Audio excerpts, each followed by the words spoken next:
2026 களம் எப்படி இருக்கும்? 2026 களம் வந்து ரொம்ப பிளவுபட்ட ஒரு களமா. விஜய் ஒரு பக்கம், சீமான் ஒரு பக்கம். இப்ப வெளியே இருக்கிறாரு, அடுத்து உள்ள போறாரு இல்லையான்னு தெரியல. குறைந்தபட்சம் உள்ள போறாரா உள்ள இருக்காரான்னு எனக்கு தெரியல. ஏன்னா சீமானை பொறுத்தவரையில தினமும் அதிரடியா ஒரு பிரஸ் மீட் கொடுத்தே பார்த்து பார்த்து பழகிருச்சு. ரொம்ப நாளா அமைதியா இருக்கிறாரு, வாயவே திறக்கல. ஏன் அமைதியா இருக்கிறாரு அப்படின்னா, அவர் எல்லா பக்கம் பேச்சுவார்த்தை நடத்துறாரு வழக்கம் போல.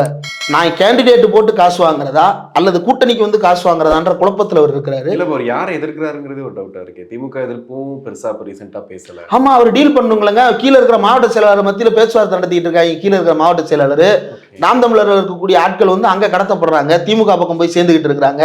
வரிசையா எத்தனை மாவட்டம் கூண்டோட கலைக்கப்பட்டு திமுகவில் போய் சேர்ந்தது. அப்ப அதை பத்தி எதிர்த்து பேச பேச அங்க போயிட்டே இருக்கிறாங்கன்னு அவருக்கு ஒரு பயம் இருக்கு.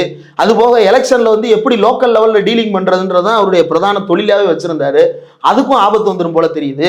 அப்ப அவர் என்னதான் பேசுவாரு? அமைதியா இருக்கிறாரு.